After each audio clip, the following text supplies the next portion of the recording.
পশু হত্যা রুখতে কড়া নির্দেশিকা এবার জারি করলো রাজ্য সরকার। আমাদের কি পরিস্থিতি গো মাতার, আমরা এটা সহ্য করব না। আমরা কুরবানিও করবো না, গরুও পুষবো না, কিছু করবো না। আমরা নিজের ফাঁদে নিজেই পড়ল শুভেন্দু। এদিকে এবার ভারতে গরু কুরবানির নিষেধাজ্ঞা নিয়ে শুভেন্দু অধিকারী নিজের জালে নিজেই ফেসেছে।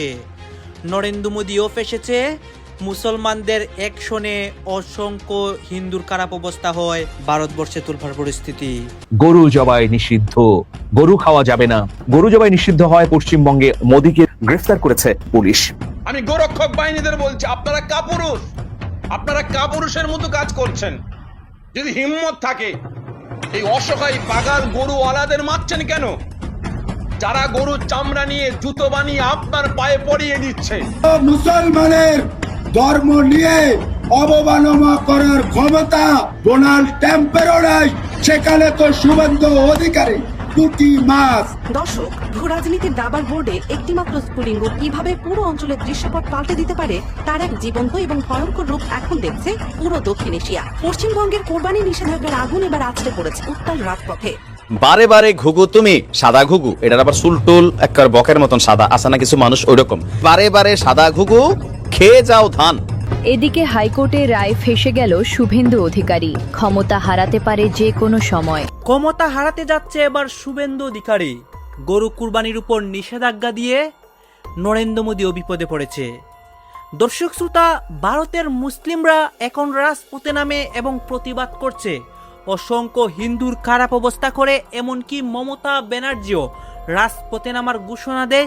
অসংখ্য নেতারা রাজপথে নামে। আপনারা দেখতে পারবেন এই মুহূর্তে অসংখ্য মুসলিমের খারাপ অবস্থা হয় এবং এই গরু কুরবানির বিষয়ে নরেন্দ্র মোদী বিশেষ করে যে আটক হয় এটা দেখতে পারবেন।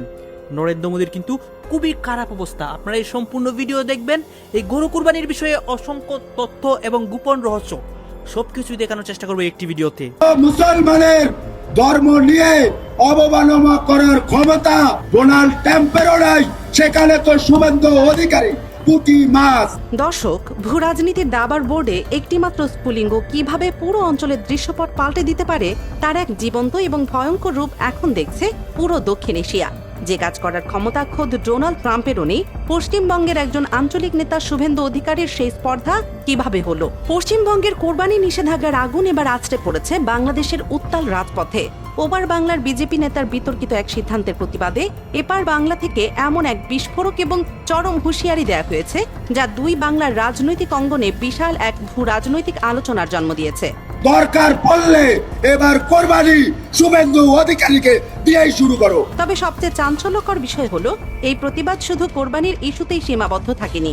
এই ক্ষোভের দাবানল আছড়ে পড়েছে বাংলাদেশের অভ্যন্তরীণ রাজনীতি, দীর্ঘদিনের নতজানু পররাষ্ট্রনীতি এবং সবচেয়ে গুরুত্বপূর্ণভাবে দেশের জাতীয় নিরাপত্তা এবং সামরিক সক্ষমতার উপর। দেশ নিউজ 24-এর আজকের এই এক্সক্লুসিভ এবং ইনভেস্টিগেটিভ প্রতিবেদনে আমরা নিখুঁত বিশ্লেষণ করব একটি ধর্মীয় ইস্যুকে কেন্দ্র করে কিভাবে দুই দেশের মনস্তাত্ত্বিক সমীকরণ বদলে যাচ্ছে এবং দেশের সেনাবাহিনী কেন আধুনিক সমরাষ্ট্রের বদলে বাণিজ্যিক খাতে মনোযোগ দিচ্ছে। এমন চরম প্রশ্নগুলো কেন আজ রাজপথের প্রধান স্লোগানে পরিণত হয়েছে। পবিত্র ঈদুল আজহার আগে পশ্চিমবঙ্গের রাজনীতিতে এক চরম মেরুকরণের সৃষ্টি হয়েছে। শুভেন্দু অধিকারীর নেতৃত্বাধীন বিজেপি সরকার ফিটনেস সার্টিফিকেটের দোহাই দিয়ে কার্যত সুস্থ পশু কোরবানি নিষিদ্ধ করার যে উদ্দেশ্য প্রণোদিত ব্লুপ্রিন্ট তৈরি করেছে তা নিয়ে এমনিতেই উত্তাল পুরো পশ্চিমবঙ্গ। এবার সেই ক্ষোভের আঁচ এসে লেগেছে বাংলাদেশও। সামাজিক যোগাযোগ মাধ্যমে দাবানলের মতো ছড়িয়ে পড়া এক বিশাল প্রতিবাদ সমাবেশে একজন বক্তা অত্যন্ত কড়া ভাষায় এই নিষেধাজ্ঞার তীব্র নিন্দা জানান। হাজার হাজার ক্ষুব্ধ জনতার সামনে তিনি চরম ক্ষোভ প্রকাশ করে বলেন, কোনো মুসলমানের ধর্ম নিয়ে অবমাননা করার ক্ষমতা ডোনাল্ড ট্রাম্পেরও নেই, সেখানে শুভেন্দু অধিকারী তো একটি সামান্য পুঁটি মাছ। তার এত বড় কলিজা কিভাবে হয় যে এবার কোরবানির ঈদে পশ্চিমবঙ্গে কোনো পশু জবাই করতে দেবে না? তিনি পশ্চিমবঙ্গের মুসলমানদের প্রতি আহ্বান জানিয়ে চরম হুঁশিয়ারি উচ্চারণ করে বলেন, ধর্মীয় স্বাধীনতা হস্তক্ষেপ করা হলে তার পরিণতি হবে ভয়াবহ এবং প্রয়োজনে চরম প্রতিরোধ গড়ে তুলতে হবে। তবে দর্শক, এই প্রতিবাদ সমাবেশে সবচেয়ে বিস্ফোরক এবং ভূ রাজনৈতিক দিকটি উন্মোচিত হয় যখন ওই বক্তা সরাসরি বাংলাদেশ সরকারের পররাষ্ট্রনীতির দিকে আঙুল তোলেন। তিনি অত্যন্ত কঠোর ভাষায় সরকারের ভারত তোষণ নীতির সমালোচনা করে বলেন, দীর্ঘ 54 বছর ধরে আপনারা যে দালালি করছেন আর সেই চিন্তা করবেন না, সময় শেষ, আপনাদের ক্ষমতার মসনদ কিন্তু কাঁপছে। তিনি হুঙ্কার দিয়ে বলেন, দেশের 1 কোটি তরুণ যুবক এখন প্রস্তুতি নিয়েছে, দুর্নীতির আখড়া এবং লুটোরাজ আর চলতে দেয়া যাবে না। ভারতের সাথে যদি সরকার নতজানু পররাষ্ট্রনীতি অব্যাহত রাখে তবে ক্ষমতার চেয়ার ভেঙে দেওয়া হবে বলে তিনি সরাসরি হুঁশিয়ারি দেন। কাঁপতাছে, দেশের 1 কোটি তরুণ যুবক প্রস্তুতি নিছে। রাজনৈতিক বিশ্লেষকরা বলছেন, এই বক্তব্য কেবল একজন নির্দিষ্ট ব্যক্তির সাময়িক ক্ষোভ নয়, এটি মূলত বাংলাদেশের সাধারণ জনগণের দীর্ঘদিনের চাপা ক্ষোভের এক ভয়ঙ্কর বহিঃপ্রকাশ। ভারতের যে কোনো একচেটিয়া আগ্রাসনের বিরুদ্ধে বাংলাদেশের সাধারণ মানুষ এখন যে আর চুপ করে বসে থাকতে রাজি নয়, এটি তারই এক সুস্পষ্ট বার্তা। কিন্তু দর্শক, এই পুরো বক্তৃতার সবচেয়ে স্পর্শকাতর এবং OSINT বা ওপেন সোর্স ইন্টেলিজেন্স গবেষণার জায়গাটি ছিল বাংলাদেশের জাতীয় নিরাপত্তা এবং সামরিক সক্ষমতা নিয়ে। ভূ রাজনৈতিক এই চরম উত্তেজনার মধ্যে দাঁড়িয়ে তিনি বাংলাদেশ সেনাবাহিনীর বাণিজ্যিকীকরণ এবং আকাশ প্রতিরক্ষা ব্যবস্থা নিয়ে যে গুরুতর প্রশ্ন তুলেছেন তা যে কোনো দেশপ্রেমিক নাগরিককে নতুন করে ভাবতে বাধ্য করবে। বক্তা অত্যন্ত আক্ষেপের সাথে বলেন, ভারতের পারমাণবিক অস্ত্র আছে, পাকিস্তানের পারমাণবিক অস্ত্র আছে, আমরা 54 বছর ধরে স্বাধীন একটি দেশ, কিন্তু আমাদের নিজস্ব কোনো দূরপাল্লার মিসাইল নেই, কোনো আয়রন ডোম বা অত্যাধুনিক আকাশ প্রতিরক্ষা ব্যবস্থা নেই। এরপর তিনি দেশের সামরিক বাহিনীকে উদ্দেশ্য করে সরাসরি চ্যালেঞ্জ ছুড়ে দিয়ে বলেন, আপনারা এইটা তৈরি করেন, ওইটা তৈরি করেন, আপনারা ফার্নিচার বানান কেন রে ভাই? আপনারা কি পারেন না দেশের আকাশ প্রতিরক্ষা ব্যবস্থা ঠিক করতে? আপনারা কি পারেন না অত্যাধুনিক ড্রোন তৈরি করতে? তিনি অবিলম্বে দেশের তরুণ সমাজকে সামরিক প্রশিক্ষণের আওতায় আনার জোর দাবি জানান। সামরিক বিশ্লেষকরা মনে করেন, একজন সাধারণ নাগরিকের মুখ থেকে সেনাবাহিনীর বাণিজ্যিক কার্যক্রম নিয়ে এমন সরাসরি সমালোচনা আধুনিক বাংলাদেশের ইতিহাসে একটি বিরল ঘটনা। একটি স্বাধীন দেশের সামরিক বাহিনীর মূল কাজ হল দেশের সীমানা এবং আকাশকে এক নিশ্ছিদ্র দুর্গে পরিণত করা, বাণিজ্যিক ফার্নিচার বানানো বা অন্য কোনো ব্যবসায়িক প্রতিষ্ঠান চালানো নয়। বর্তমানের চরম অস্থিতিশীল বিশ্ব পরিস্থিতিতে যখন ভারত আধুনিক রাফাল যুদ্ধবিমান এবং S-400 মতো অত্যাধুনিক সিস্টেমে নিজেদের সজ্জিত করে পুরো অঞ্চলে ছাড়ি ঘোরাচ্ছে, তখন বাংলাদেশের একটি শক্তিশালী এবং স্বয়ংসম্পূর্ণ মিসাইল প্রোগ্রাম বা নিজস্ব কমব্যাট ড্রোন না থাকাটা অস্তিত্বের জন্য চরম হুমকি। বক্তার আরেকটি অত্যন্ত গুরুত্বপূর্ণ দাবি ছিল দেশের 1 কোটি তরুণ যুবককে সামরিক প্রশিক্ষণের আওতায় আনা, যাতে কোনো বহিঃশত্রুর আক্রমণের সময় পুরো জাতি একটি সুশৃঙ্খল সামরিক শক্তিতে রূপান্তরিত হতে পারে। দর্শক, পশ্চিমবঙ্গের একটি কোরবানির নিষেধাজ্ঞা থেকে শুরু হওয়া এই ক্ষোভ আজ কোথায় গিয়ে দাঁড়িয়েছে তা একটু গভীরভাবে চিন্তা করলেই বুঝতে পারবেন। মানুষ এখন আর শুধু আবেগে ভাসছে না, তারা এখন নিখুঁত বিশ্লেষণ করতে শিখেছে। তারা দেশের ভূ রাজনীতি, আন্তর্জাতিক কূটনীতি এবং সামরিক সক্ষমতা নিয়ে সরাসরি প্রশ্ন তুলছে। আমি গোরক্ষক বাহিনীদের বলছি, আপনারা কাপুরুষ, আপনারা কাপুরুষের মতো কাজ করছেন। যদি হিম্মত থাকে, এই অসহায় বাগাল গরুওয়ালাদের মারছেন কেন? যারা গরুর চামড়া নিয়ে জুতো বানিয়ে আপনার পায়ে পরিয়ে দিচ্ছে, দামি দামি জুতো আপনি গিয়ে কিনছেন, খাদিমসে গিয়ে, শ্রীলিদাসে গিয়ে আপনি যে চামড়ার জুতোগুলো কিনছেন, গরুর চামড়া, যে বেল্টটা পরছেন গরুর চামড়ার বেল্ট, এগুলো বন্ধ করুন। আপনার বাড়ির যে মা বোনেরা যে মানি ব্যাগ ইউজ করছেন, যে ভ্যানিটি ব্যাগগুলো ইউজ করছেন, সেগুলো তো আপনার গরুর চামড়া। অবিলম্বে এগুলো বন্ধ করুন। আপনার বাড়ি থেকে, আপনার পা থেকে জুতোগুলো খুলে ফেলে দেন। আপনি বলছেন গরু আমাদের দেবতা, গরু আমাদের মা, আর আপনি সেই দেবতার চামড়া জুতো বানিয়ে আপনি পড়ছেন। ছি ছি ছি ছি, লজ্জা লাগে না? লজ্জা করলো না? আসুন না, আসুন না, আমিও দাবি তুলছি, অবিলম্বে কুরবানির আগে গরু আর মোষকে এ দেশের সম্মান দিতে হবে, জাতীয় পশু হিসাবে স্বীকৃতি দিতে হবে। গরু হত্যা তো নিষেধ হয়নি, কে বলছে গরু হত্যা নিষেধ হয়েছে? আজকে আমরা দেখছি যে গোরক্ষক বাহিনী তারা রাস্তায় তারা মোড়ে বিভিন্ন গরু ব্যবসায়ীরা গরু নিয়ে যাচ্ছে, অসহায় মানুষ, গরিব মানুষ, তারা 5টা 10টা করে গরু নিয়ে যাবে, এক একটা গরু পিছু তারা 100 200 300 টাকা করে পাবে, তাদের সংসারটা চলবে। আর আজকে সেই গোরক্ষক বাহিনী সে অসহায় গরিবদের উপরে নির্যাতন চালাচ্ছে, গরিবদের উপরে মারধর করছে, গরুগুলো ছিনিয়ে নিয়ে ছেড়ে দিচ্ছে। আমি গোরক্ষক বাহিনীদের দিকে দৃষ্টি আকর্ষণ করে বলছি, আপনারা এতটাই অবুঝ যে আজকে গরু বিক্রি করছে কে? আপনারাই তো। গরু তো বিক্রি করছেন আপনারা, আর আপনাদের কাছ থেকে যারা গরু কিনে তাদেরকে আপনারা মারছেন। এর মতো কাপুরুষ আমার মনে হয় আছে বলে আর কেউ আমার মনে হয় না। আপনারা তো কাপুরুষের মতো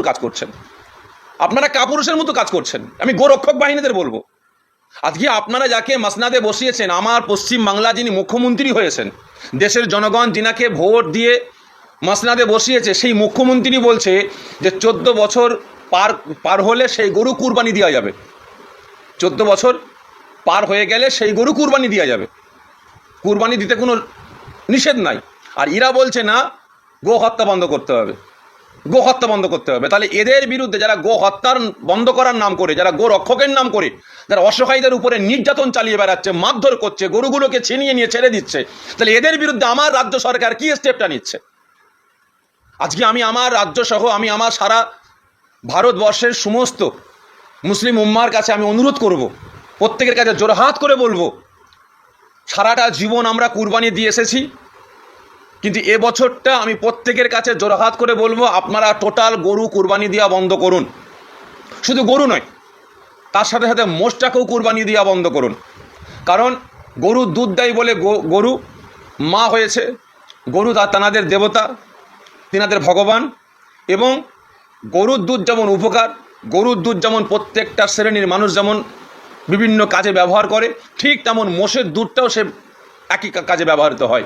তো অতএব আমরা মুসলমান এবং আমি পিজা সাফেরি সিদ্দিকী, আমাদের কি পরিস্থিতি গো মাতার, আমরা এটা সহ্য করবো না। আমরা কুরবানিও করবো না, গরুও পুষবো না, কিছু করবো না আমরা। গরু বিক্রি না করলে পশ্চিম বাংলার সাধারণ হিন্দুরা খাবে কি? নিজের ফাঁদে নিজেই পড়ল শুভেন্দু। রাজনীতির দাবার বোর্ডে ধর্মকে গুঁটি করে খেলতে নেমে আজ এমনই এক চরম অস্বস্তিকর এবং বুমেরাং পরিস্থিতির মুখে এসে দাঁড়িয়েছে রাজ্যের গেরুয়া শিবির। যে পাতা ফাঁদে সংখ্যালঘু সম্প্রদায়কে আটকে ফেলার ব্লুপ্রিন্ট তৈরি করা হয়েছিল, সেই ফাঁদে আজ আষ্ঠে পৃষ্ঠে জড়িয়ে গিয়েছেন স্বয়ং শুভেন্দু অধিকারী। রাজ্যের বর্তমান অর্থনৈতিক ও সামাজিক প্রেক্ষাপট বিশ্লেষণ করলে দেখা যাচ্ছে, গোরক্ষার নামে যে জিগির তোলা হয়েছিল তা বুমেরাং হয়ে আছড়ে পড়েছে খোদ সাধারণ হিন্দু কৃষকদের পেটে। কিন্তু আমাদের গরু কুরবানি করতে দিক, কুরবানি দিয়ে বিক্রি করতে দিক, আর না হলে এই লোক আত্মহত্যা মরে যাবে, সরকারের দায় নিতে হবে। আর এর জেরে রাজ্য জুড়ে যে নীরব ক্ষোভের দাবানল তৈরি হচ্ছে, তা বঙ্গ বিজেপির ভিত কাঁপিয়ে দেওয়ার জন্য যথেষ্ট। পরিস্থিতির গভীরে যাওয়ার আগে গ্রামীণ বাংলার এক চিরাচরিত এবং অটুট অর্থনীতির দিকে নজর দেওয়া যাক। যুগ যুগ ধরে বাংলার গ্রামগঞ্জে হিন্দু এবং মুসলমান সম্প্রদায়ের মধ্যে এক অলিখিত শান্তিপূর্ণ অর্থনৈতিক মেলবন্ধন চলে আসছে। একজন সাধারণ হিন্দু খামারি বা কৃষক তার সারা বছরের হাড় ভাঙা খাটুনির পর পরম যত্নে যে গরু, ছাগল বা মহিষ লালন পালন করেন, তার মূল লক্ষ্যই থাকে কোরবানির হাটে সেই তরতাজা পশুটিকে বিক্রি করা। এই একটি বিক্রির উপর দাঁড়িয়ে থাকে তার সারা বছরের রুটি রুজি, মহাজনের ঋণ শোধ, সন্তানের পড়াশোনা আর মেয়ের বিয়ের খরচ। যারা খেটে খাবো কি আর গরুকে খাবো, তারা এই সময় গরু বিক্রি করে আমরা সেই দেনাটা মেটাই, চিন্তা আমাদের রাত দিন ঘুম নেই। অন্যদিকে মুসলমান সম্প্রদায়ের মানুষেরা কোরবানির সময় সেই হিন্দু খামারিদের কাছ থেকেই চড়া দামে সুস্থ সবল পশু কিনে তাদের ধর্মীয় বাধ্যবাধকতা পালন করে। মমতা বন্দ্যোপাধ্যায় সরকারের আমলে এই আদান প্রদান অত্যন্ত মসৃণভাবেই হয়ে এসেছে। হিন্দুরা নিশ্চিন্তে তাদের পালিত পশু বিক্রি করে লাভের মুখ দেখেছে, আর মুসলমানরা শান্তি ও সম্প্রীতির সাথে তাদের কোরবানি সম্পূর্ণ করেছে। কোথাও কোনো সংঘাত বা দাঙ্গার বাতাবরণও তৈরি হয়নি। কিন্তু এই শান্তিপূর্ণ সহাবস্থান এবং মসৃণ অর্থনীতিতেই বিষ ঢালতে আসরে নামেন শুভেন্দু অধিকারী এবং তার দল ক্ষমতায় এসেই বা ক্ষমতা দম্ভ দেখিয়ে 1950 সালের এক পুরনো পশু জবাই আইনের জুজু দেখিয়ে রাজ্য জুড়ে এক সাম্প্রদায়িক বিভেদ এবং দাঙ্গার উস্কানি দেওয়ার চেষ্টা করা হলো। নির্দেশিকা জারি হলো, কোনো সুস্থ এবং সবল গরু কোরবানির জন্য জবাই করা যাবে না। জবাই করতে হলে সেই গরুকে হতে হবে 14 বছরের বেশি বয়সী, বিকলাঙ্গ, প্রজননে অক্ষম অথবা দুরারোগ্য ব্যাধিতে আক্রান্ত। উদ্দেশ্য পরিষ্কার, গোরক্ষার মুখোশ পরে এমন একটি আইন জটিলতা তৈরি করা যাতে মুসলমানরা কোরবানি দিতে না পারে এবং দুই সম্প্রদায়ের মধ্যেই এক তীব্র সংঘাতের সৃষ্টি হয়। কিন্তু এখানেই শুভেন্দু অধিকারী তার রাজনৈতিক জীবনের অন্যতম বড় ভুলটি করে বসলেন। তিনি ভুলে গেলেন এই নির্দেশিকায় শুধু মুসলমানদের কোরবানিতেই কোপ পড়বে না, সরাসরি কোপ পড়ছে সাধারণ হিন্দু খামারিদের পেটে। হাটে যদি সুস্থ গরু বিক্রি করা আইনি অপরাধ হয়, তাহলে ওই লাখো লাখো হিন্দু খামারি তাদের পালিত তরতাজা গরুগুলো নিয়ে কোথায় যাবে? কারণ আমরা ভেবেছিলাম দুর্নীতিমুক্ত সরকার এসে বিজেপি সরকার, সবকা সাথ সবকা বিকাশ, আমাদের বন্ধু সরকার আমরা পেয়েছিলাম, আমরা এটাই ভেবেছিলাম জয়ের পরে। গরু বিক্রি না করলে তারা খাবে কি? ব্যাংক আর মহাজনের চক্রবৃদ্ধি হারে বাড়তে থাকা সুদের টাকা তারা কিভাবে মেটাবে? আমাদের রাস্তায় বসে যেতে হবে, ছেলের আমার পড়াশোনা শেষ হয়ে যাবে, বন্ধ হয়ে যাবে। যে হিন্দু খামারিদের ভোট ব্যাংক ভেবে শুভেন্দু এই নোংরা খেলা খেললেন, আজ সেই হিন্দুরাই চরম রাগান্বিত হয়ে তার দিকেই আঙুল তুলছে। পেটের দায়ে আজ খামারিরা বুঝে গিয়েছে এই গোরক্ষা আসলে কোনো ধর্ম বা ভক্তির বিষয় নয়, এটি নিতান্তই একটি নোংরা রাজনৈতিক চক্রান্ত।